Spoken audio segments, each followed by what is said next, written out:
Hello, जय हिंद, नमस्कार दोस्तों। आप सभी का स्वागत है आपके अपने YouTube channel online GK free classes में। आज के इस क्लास में हम रेलवे ग्रुप डी परीक्षा 2025 के लिए मॉडल पेपर नंबर 39 लेकर आए हैं। और मेरे भाई इस 39वें मॉडल पेपर के अंदर हमने बहुत ही इंपॉर्टेंट क्वेश्चनों को कवर किया है। और ये सभी क्वेश्चन आपके रेलवे ग्रुप डी एग्जाम 2025 के लिए इम्पोर्टेंट रहेंगे।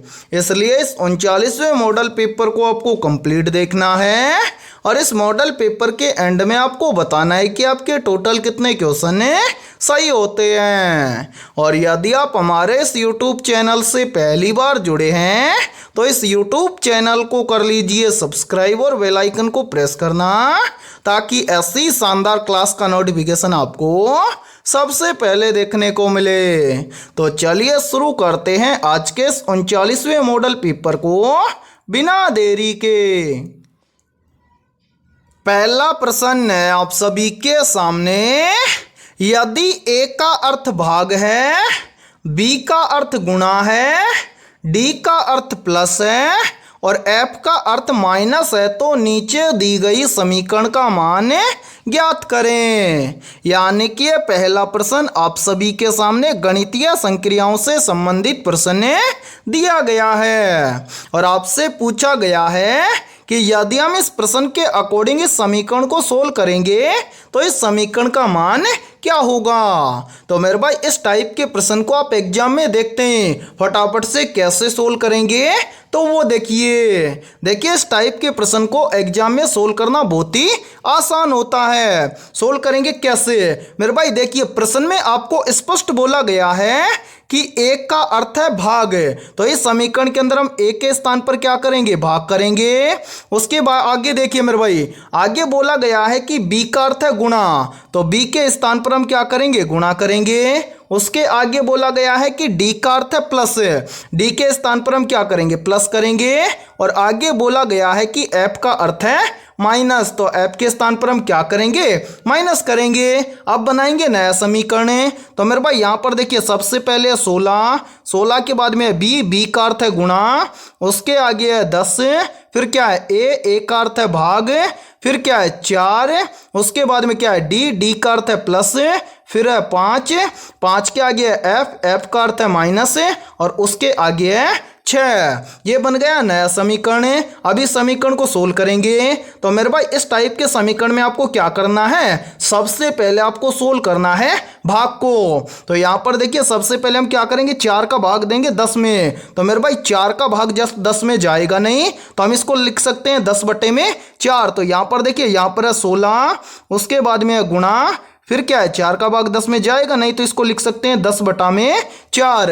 फिर क्या है यहाँ पर है प्लस का 5 और उसके आगे है माइनस का 6। अब यहाँ पर देखिए इसको सोल्व करेंगे मेरे भाई, यहाँ पर देखिए ये कट जाएगा 4 एकम 4 और ये कट जाएगा 4 चौक 16। अब हम क्या करेंगे, भाग करने के बाद में करेंगे गुणा, तो 4 और 10 का आपस में क्या कर देंगे, गुणा कर देंगे। तो यहाँ पर देखिए 10 चौक हो जाएगा 40, ठीक है। उसके बाद में क्या है प्लस का 5 और माइनस का 6, ठीक है। अब प्लस प्लस को हम जोड़ लेंगे और जो माइनस का उसको घटा देंगे। तो यहाँ पर देखिए 40 प्लस का है और 5 प्लस का है, तो 40 और 5 मिलकर बन जाएगा 45।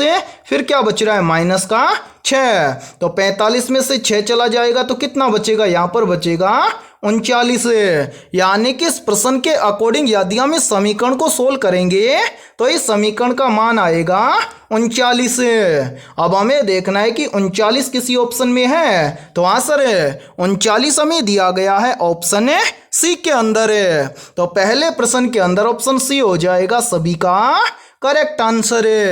तो उम्मीद करता हूं कि पहला प्रश्न आपको अच्छे से क्लियर हो गया होगा। और जब भी इस टाइप का प्रश्न आपको एग्जाम में दिया जाएगा तो आप फटाफट से सोल्व कर लेंगे, ठीक है। और मेरे भाई यहाँ पर देखिए आप सभी के लिए बहुत ही इंपॉर्टेंट सूचना है। यदि आप पहली बार के अंदर रेलवे ग्रुप डी एग्जाम 2025 को क्रैक करना चाहते हैं तो हमने आपके रेलवे ग्रुप डी एग्जाम 2025 के लिए जीके, जीएस, साइंस, मैथमेटिक्स और रीजनिंग यानी कि ऑल सब्जेक्ट के ऊपर मोस्ट इंपोर्टेंट क्वेश्चंस का मास्टर पीडीएफ सेट तैयार किया है। और जो भी अभ्यर्थी ये कंप्लीट मास्टर पीडीएफ सेट लेना चाहता है वो हमारे इस व्हाट्सएप नंबर पर कांटेक्ट करके ले सकता है। और मेरे भाई इस कंप्लीट मास्टर पीडीएफ सेट की प्राइस हमने रखी है मात्र और मात्र 80 रुपये, यानी कि 80 रुपये की फीस के अंदर आपको रेलवे ग्रुप डी एग्जाम 2025 के लिए ऑल सब्जेक्ट के ऊपर फुल सॉल्यूशन के साथ में रामबाण क्वेश्चनों का मास्टर पीडीएफ सेट दिया जाएगा। और मैं आप सभी को ये गारंटी देता हूँ, यदि आप रेलवे ग्रुप डी एग्जाम 2025 से पहले इस कंप्लीट मास्टर पीडीएफ सेट को अच्छे से तैयार कर लेते हैं तो आप पहली बार के अंदर रेलवे ग्रुप डी एग्जाम 2025 को क्रैक कर जाएंगे। ठीक है, तो चलिए फिर अगला प्रश्न देखते हैं। दूसरा प्रश्न है आप सभी के सामने, नीचे दिए गए प्रश्न में प्रश्न चिन्ह के स्थान पर आने वाली संख्या को ज्ञात करें। यानी कि ये दूसरा प्रश्न आप सभी के सामने नंबर एनालॉजी से संबंधित प्रश्न दिया गया है और आपसे पूछा गया है कि इस प्रश्न चिन्ह के स्थान पर कौन सी संख्या आएगी।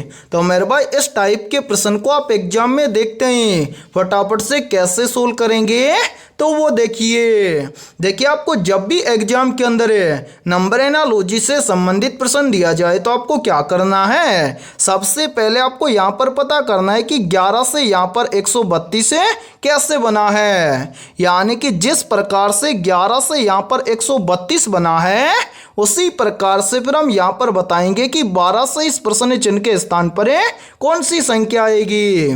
तो मेरे भाई यहाँ पर ध्यान से देखिए इस प्रश्न को किस प्रकार से सोल्व किया गया है। तो सबसे पहले हम क्या करेंगे, यहाँ पर पता करेंगे कि 11 से यहाँ पर 132 कैसे बना है। तो मेरे भाई 11 से यहाँ पर 132 बनाने के लिए क्या किया गया है, सबसे पहले तो इस 11 का किया गया है स्क्वायर।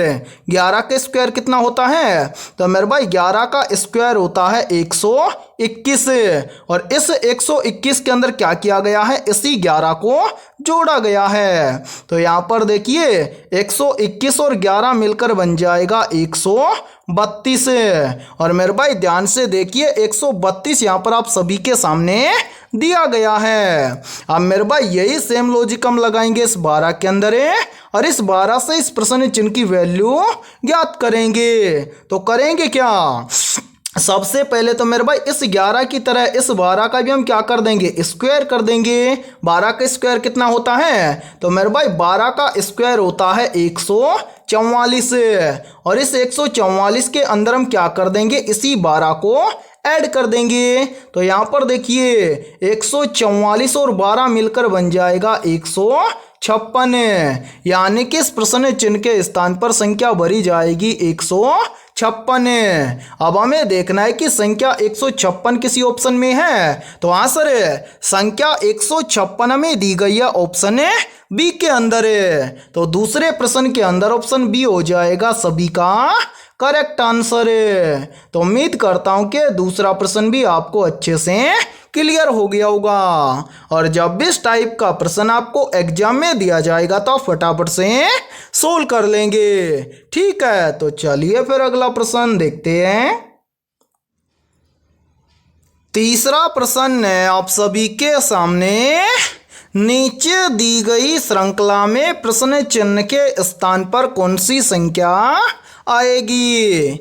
यानी कि ये तीसरा प्रश्न आप सभी के सामने सीरीज से संबंधित प्रश्न दिया गया है और आपसे पूछा गया है कि इस सीरीज में इस प्रश्न चिन्ह के स्थान पर कौन सी संख्या आएगी। और मेरे भाई ये प्रश्न आरआरबी ग्रुप डी एग्जाम 2018 के अंदर पूछा गया प्रश्न है। तो जल्दी से काम कीजिए, इस क्लास को रोकिए और इस प्रश्न को अपने स्तर से सोल्व करके कमेंट सेक्शन के अंदर कमेंट करके बताइए कि इस प्रश्न चिन्ह के स्थान पर कौन सी संख्या आएगी।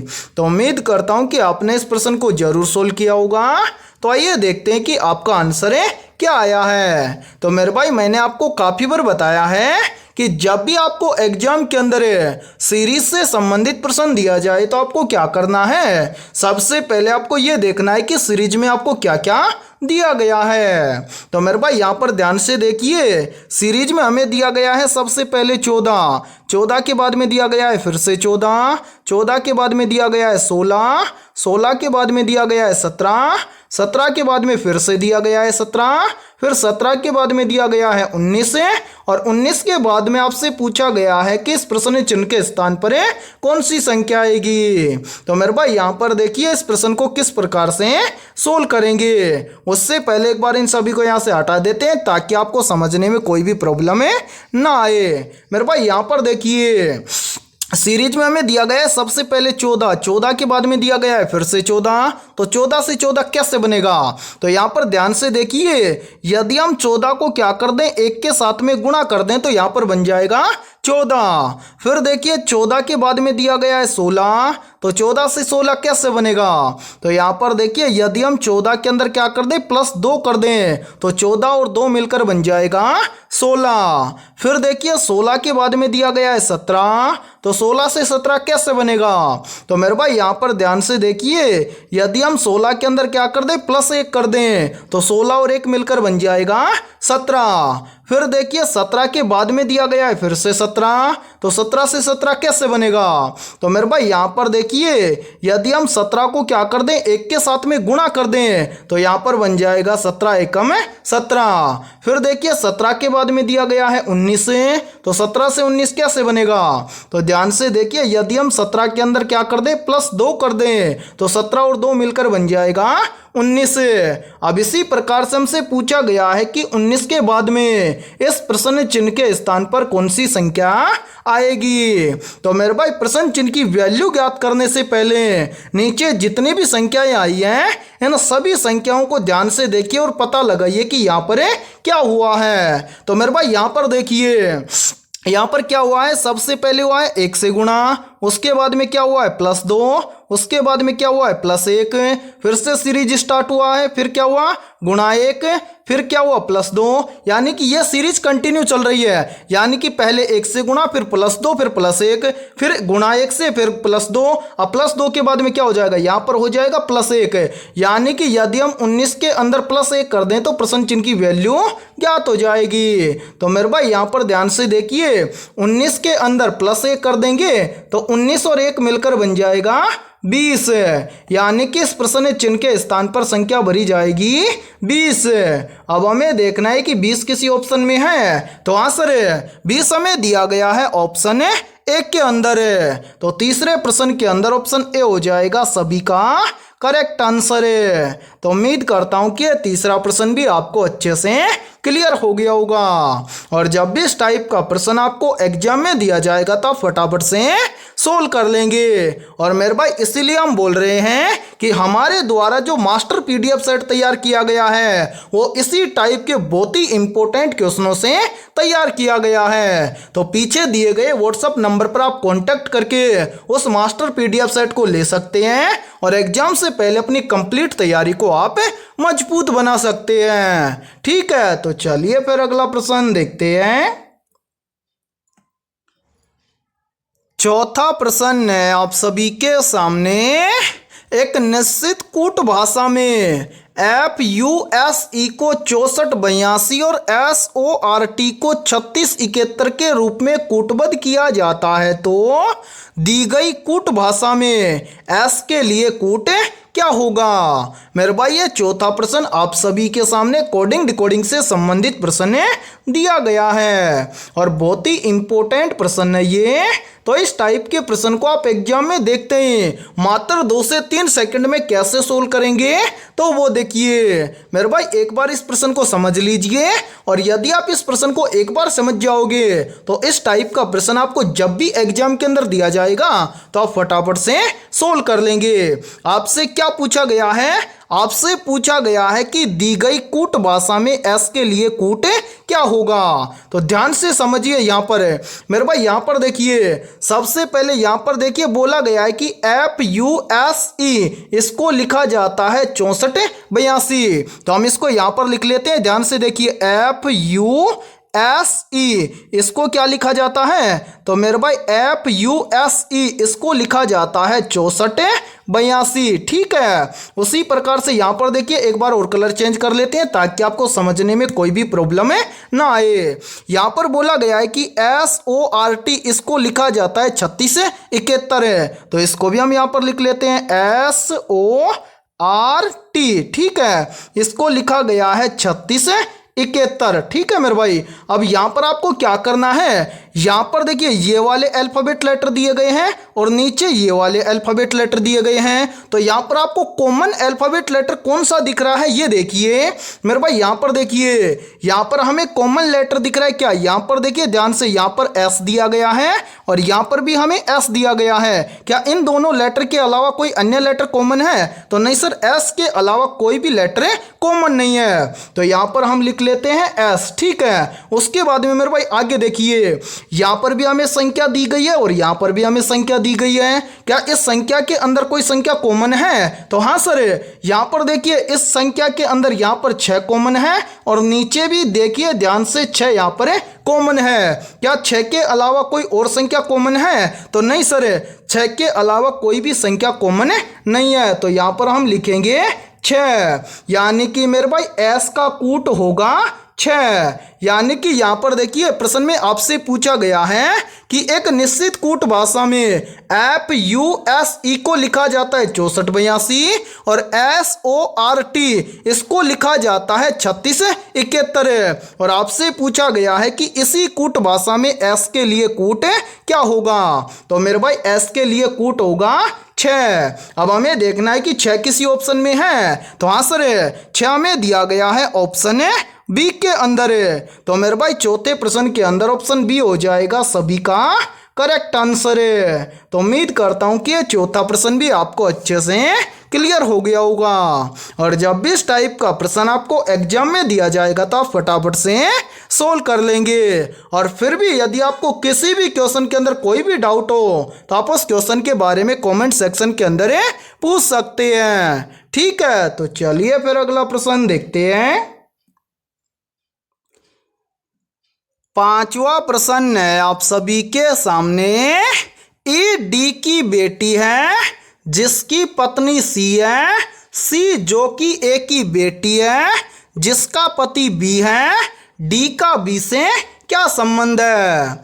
यानी कि ये 5वां प्रश्न आप सभी के सामने ब्लड रिलेशन से संबंधित प्रश्न दिया गया है। तो मेरे भाई ब्लड रिलेशन से संबंधित प्रश्न को आप एग्जाम में देखते हैं, फटाफट से कैसे सोल्व करेंगे तो वो देखिए जब भी आपको एग्जाम के अंदर ब्लड रिलेशन से संबंधित प्रश्न दिया जाए तो आपको क्या करना है, सबसे पहले तो आपको प्रश्न में ध्यान से पढ़ना है प्रश्न को और पता लगाना है कि प्रश्न में आपसे क्या पूछा गया है। तो यहाँ पर देखिए प्रश्न में आपसे पूछा गया है कि डी का बी से क्या संबंध है, यानी कि जो ये डी है ये मेरे भाई बी का क्या लगेगा, कैसे सोल्व करेंगे तो वो देखिए। सबसे पहले इस प्रश्न के अकॉर्डिंग हम क्या करेंगे, एक छोटा सा डायग्राम तैयार करेंगे और उस डायग्राम को देखकर हम बताएंगे कि डी का बी से क्या संबंध है। ठीक है मेरे भाई, उससे पहले एक बार इन सभी को यहाँ से हटा देते हैं ताकि आपको समझने में कोई भी प्रॉब्लम ना आए। ठीक है, यहाँ पर देखिए प्रश्न में आपको स्पष्ट बोला गया है कि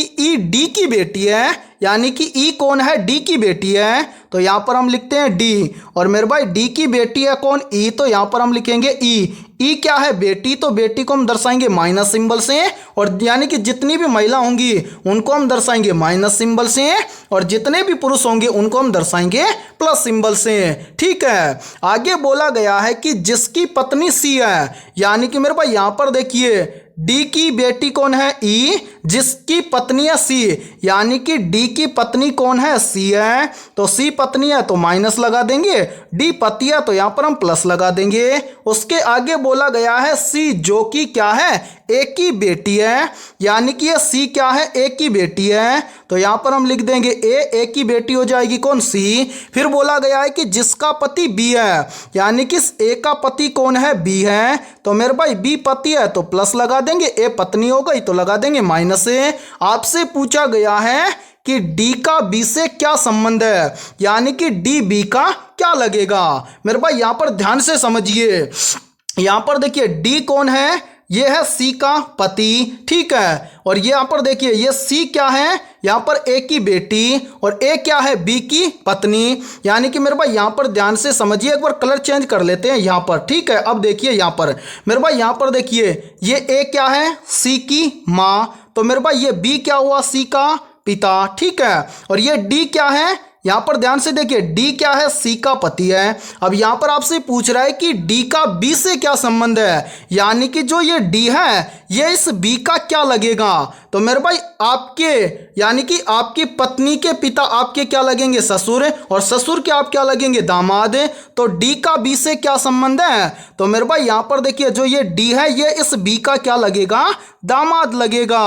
अब आपको देखना है कि दामाद किसी ऑप्शन में है, तो हाँ सर दामाद हमें दिया गया है ऑप्शन ए के अंदर है, तो पांचवें प्रश्न के अंदर ऑप्शन ए हो जाएगा सभी का करेक्ट आंसर है। तो उम्मीद करता हूं कि ये पांचवा प्रश्न भी आपको अच्छे से क्लियर हो गया होगा। और जब भी इस टाइप का प्रश्न आपको एग्जाम में दिया जाएगा तो आप फटाफट से सोल्व कर लेंगे, ठीक है। तो चलिए फिर अगला प्रश्न देखते हैं। छठा प्रश्न है आप सभी के सामने, किस गुप्त शासक को भारतीय नेपोलियन कहा जाता है। ऑप्शन ए चंद्रगुप्त को, ऑप्शन बी है समुद्रगुप्त को, ऑप्शन सी है चंद्रगुप्त द्वितीय को, और ऑप्शन डी है स्कंदगुप्त को। तो यहाँ पर देखिए इन चारों में से करेक्ट आंसर हो जाएगा सभी का ऑप्शन है बी, यानी कि समुद्रगुप्त को भारतीय नेपोलियन कहा जाता है। तो छठे प्रश्न के अंदर करेक्ट आंसर हो जाएगा सभी का ऑप्शन है बी। तो चलिए फिर अगला प्रश्न देखते हैं। सातवां प्रश्न है आप सभी के सामने, भारतीय संविधान का कौन सा अनुच्छेद समानता के अधिकार से संबंधित है। ऑप्शन ए अनुच्छेद 14, ऑप्शन बी है अनुच्छेद 19, ऑप्शन सी है अनुच्छेद 21, और ऑप्शन डी है अनुच्छेद 25। तो जल्दी से बताइए इन चारों में से करेक्ट आंसर क्या होगा।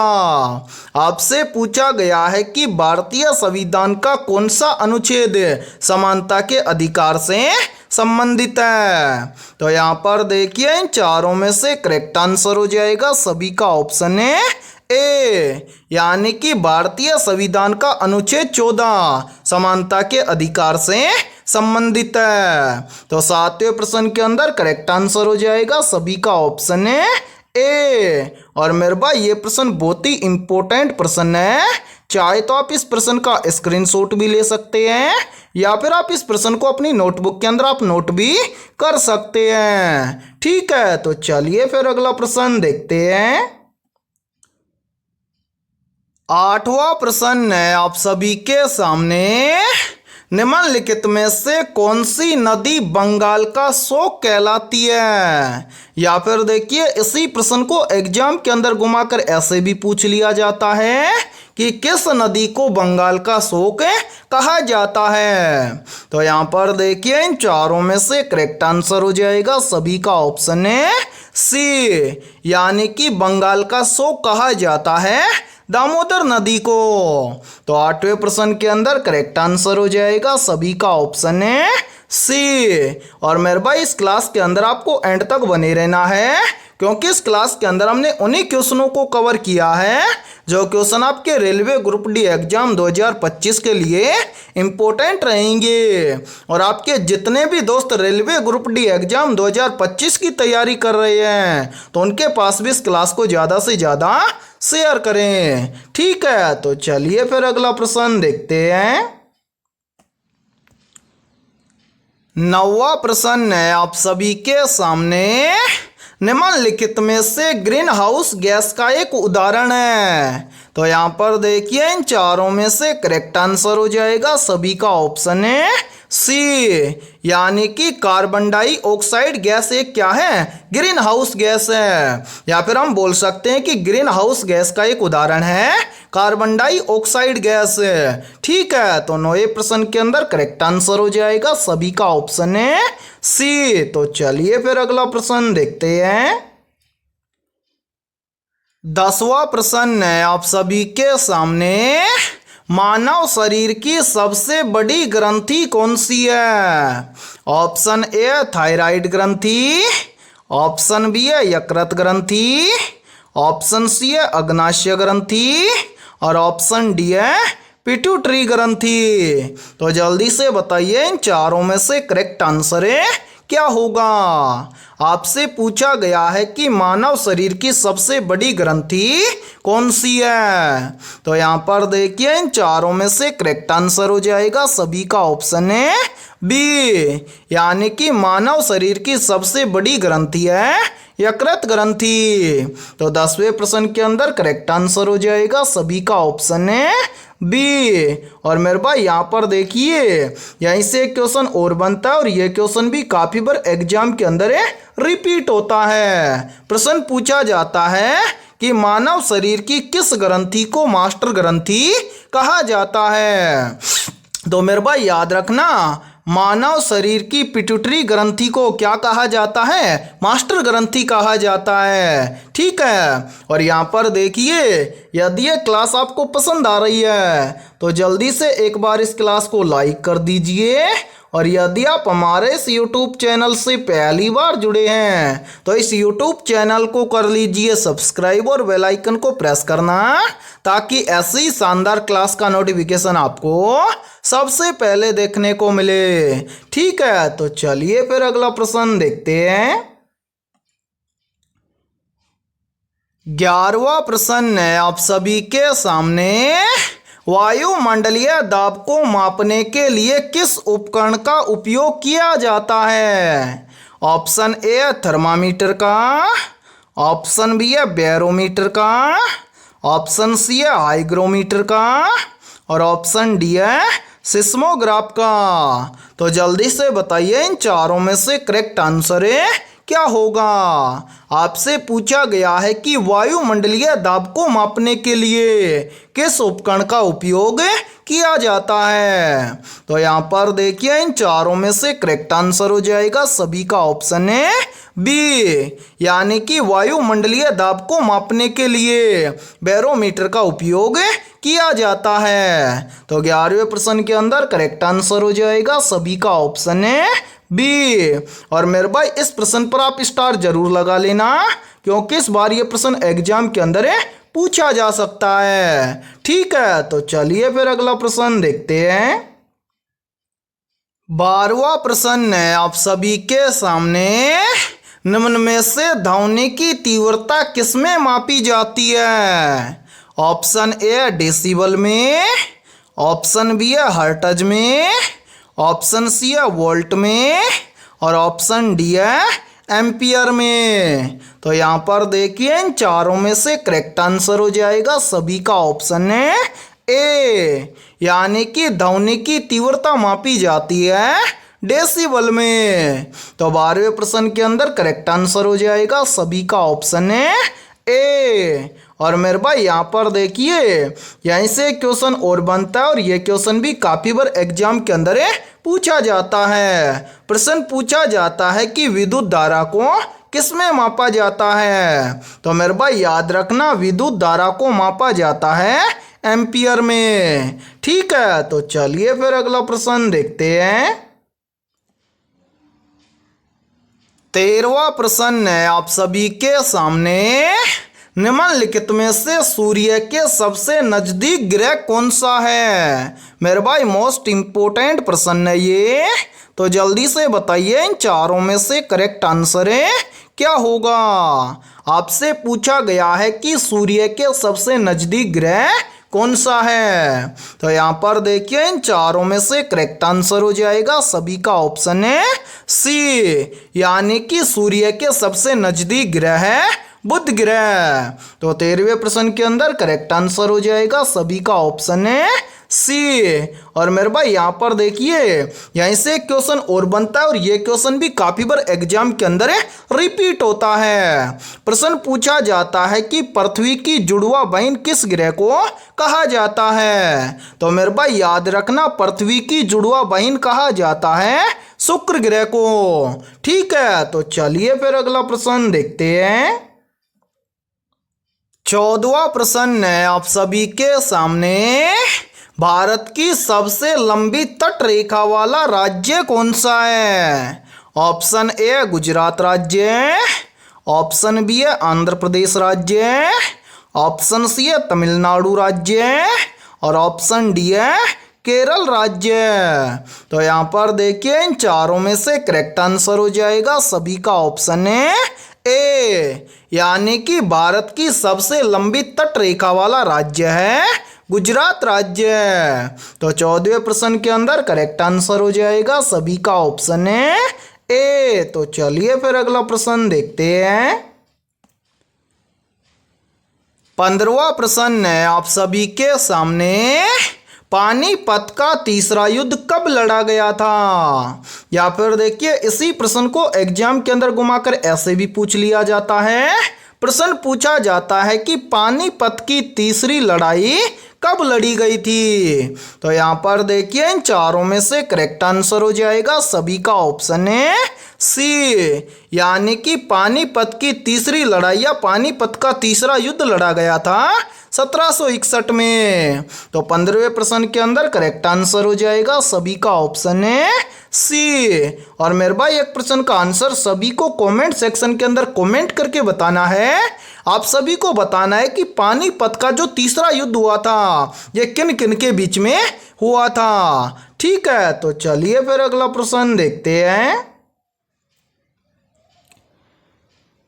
16वां प्रश्न है आप सभी के सामने, विद्युत चुंबकीय विकिरणीय तरंगों में सबसे लंबी तरंग दैर्घ्य किसकी होती है? तो यहाँ पर देखिए इन चारों में से करेक्ट आंसर हो जाएगा सभी का ऑप्शन है सी, यानी कि विद्युत चुंबकीय विकिरणीय तरंगों में सबसे लंबी तरंग दैर्घ्य होती है रेडियो तरंगों की। तो 16वें प्रश्न के अंदर करेक्ट आंसर हो जाएगा सभी का ऑप्शन है सी। और मेरे भाई ये प्रश्न बहुत ही इंपॉर्टेंट प्रश्न है, चाहे तो आप इस प्रश्न का स्क्रीनशॉट भी ले सकते हैं या फिर आप इस प्रश्न को अपनी नोटबुक के अंदर आप नोट भी कर सकते हैं, क्योंकि इसी टाइप के क्वेश्चन एग्जाम के अंदर बार बार रिपीट होते हैं। ठीक है, तो चलिए फिर अगला प्रश्न देखते हैं। 17वां प्रश्न है आप सभी के सामने, कंट्रोल यूनिट का मुख्य कार्य क्या है? मेरे भाई मोस्ट इंपोर्टेंट प्रश्न है ये, और याद रखना आपके रेलवे ग्रुप डी एग्जाम 2025 के अंदर लगभग 2 से 3 प्रश्न कंप्यूटर से संबंधित पूछे जाते हैं। तो जल्दी से बताइए इन चारों में से करेक्ट आंसर है क्या होगा? आपसे पूछा गया है कि कंट्रोल यूनिट का मुख्य कार्य क्या है। तो यहाँ पर देखिए इन चारों में से करेक्ट आंसर हो जाएगा सभी का ऑप्शन है सी, यानी कि कंट्रोल यूनिट का मुख्य कार्य है इनपुट और आउटपुट दोनों को नियंत्रित करना। ठीक है, तो 17वें प्रश्न के अंदर करेक्ट आंसर हो जाएगा सभी का ऑप्शन है सी। तो चलिए फिर अगला प्रश्न देखते हैं। 18वां प्रश्न है आप सभी के सामने, जलियांवाला बाग सामूहिक हत्याकांड किस वर्ष हुआ था? तो यहाँ पर देखिए इन चारों में से करेक्ट आंसर हो जाएगा सभी का ऑप्शन है डी, यानी कि जलियांवाला बाग सामूहिक हत्याकांड हुआ था वर्ष 1919 में। और मेरे भाई यहाँ पर देखिए इसी प्रश्न को एग्जाम के अंदर ऐसे भी पूछ लिया जाता है। प्रश्न पूछा जाता है कि जलियांवाला बाग हत्याकांड कब एवं कहाँ पर हुआ था? तो मेरे भाई याद रखना जलियांवाला बाग हत्याकांड हुआ था 13 अप्रैल 1919 में। कहाँ पर हुआ था? तो ये पंजाब के अमृतसर के अंदर हुआ था। ठीक है, तो 18वें प्रश्न के अंदर करेक्ट आंसर हो जाएगा सभी का ऑप्शन है डी। और मेरे भाई यहाँ पर देखिए आप सभी के लिए बहुत ही इंपॉर्टेंट सूचना है, यदि आप पहली बार के अंदर रेलवे ग्रुप डी एग्जाम 2025 को क्रैक करना चाहते हैं तो हमने आपके रेलवे ग्रुप डी एग्जाम 2025 के लिए ऑल सब्जेक्ट के ऊपर लगभग 25,000 प्लस रामबाण क्वेश्चनों का मास्टर पीडीएफ सेट तैयार किया है। और जो भी अभ्यर्थी ये कंप्लीट मास्टर पीडीएफ सेट लेना चाहता है वो हमारे इस व्हाट्सएप नंबर पर कांटेक्ट करके ले सकता है। व्हाट्सएप नंबर है 7374826893। ये हमारा व्हाट्सअप नंबर है। इस व्हाट्सअप नंबर पर आप कांटेक्ट करके इस कंप्लीट मास्टर पीडीएफ सेट को ले सकते हैं। और मेरे भाई इस कंप्लीट मास्टर पीडीएफ सेट की प्राइस हमने रखी है मात्र और मात्र 80 रुपये, यानी कि 80 रुपये की फीस के अंदर आपको ऑल सब्जेक्ट के ऊपर रामबाण क्वेश्चनों का मास्टर पीडीएफ सेट दिया जाएगा। और मेरे भाई ये सभी क्वेश्चन आपको फुल सॉल्यूशन के साथ में मिलने वाले हैं। और मैं आप सभी को ये गारंटी देता हूँ, यदि आप रेलवे ग्रुप डी एग्जाम 2025 से पहले इस कंप्लीट मास्टर पीडीएफ सेट को अच्छे से तैयार कर लेते हैं तो आप पहली बार के अंदर रेलवे ग्रुप डी एग्जाम 2025 को क्रैक कर जाएंगे। ठीक है, तो चलिए फिर अगला प्रश्न देखते हैं। 19वां प्रश्न है आप सभी के सामने। MS वर्ड में कट करने के लिए कौन सी शॉर्टकट कुंजी का उपयोग किया जाता है? या फिर देखिए इसी प्रश्न को एग्जाम के अंदर ऐसे भी पूछ लिया जाता है कि MS वर्ड में कट करने के लिए किस शॉर्टकट की का इस्तेमाल किया जाता है। तो यहाँ पर देखिए इन चारों में से करेक्ट आंसर हो जाएगा सभी का ऑप्शन है बी, यानी कि MS वर्ड में कट करने के लिए Ctrl+X की का इस्तेमाल किया जाता है। तो 19वें प्रश्न के अंदर करेक्ट आंसर हो जाएगा सभी का ऑप्शन है बी। तो चलिए फिर अगला प्रश्न देखते हैं। 20वां प्रश्न है आप सभी के सामने। अंतर्राष्ट्रीय न्यायालय के न्यायाधीशों का कार्यकाल कितने वर्ष का होता है? मेरे भाई मोस्ट इम्पोर्टेंट प्रश्न है ये, तो जल्दी से बताइए इन चारों में से करेक्ट आंसर क्या होगा। आप सभी से पूछा गया है कि अंतर्राष्ट्रीय न्यायालय के न्यायाधीशों का कार्यकाल कितने वर्ष का होता है। तो यहाँ पर देखिए इन चारों में से करेक्ट आंसर हो जाएगा सभी का ऑप्शन है सी, यानी कि अंतर्राष्ट्रीय न्यायालय के न्यायाधीशों का कार्यकाल होता है 9 वर्ष का। तो 20वें प्रश्न के अंदर करेक्ट आंसर हो जाएगा सभी का ऑप्शन है सी। तो मेरे भाई आज की इस क्लास के अंदर इतना ही। यदि ये क्लास आपको पसंद आई है तो जल्दी से एक बार इस क्लास को लाइक कर दीजिए। और यदि आप हमारे इस YouTube चैनल से पहली बार जुड़े हैं तो इस YouTube चैनल को कर लीजिए सब्सक्राइब और बेल आइकन को प्रेस करना, ताकि ऐसी शानदार क्लास का नोटिफिकेशन आपको सबसे पहले देखने को मिले। और आज के इस क्लास के अंदर हमने 20 बहुत ही इंपॉर्टेंट क्वेश्चन करवाए हैं। तो इन 20 में से आपके कितने क्वेश्चन सही हुए हैं सभी को कमेंट सेक्शन के अंदर कमेंट करके बताना है। और जिन भी अभ्यर्थियों के इन 20 में से लगभग 18+ क्वेश्चन सही हुए हैं तो समझना उनकी तैयारी बेहतर है। तो फिर मिलते हैं ऐसे ही बेहतरीन क्वेश्चनों के साथ सुबह 7 बजे।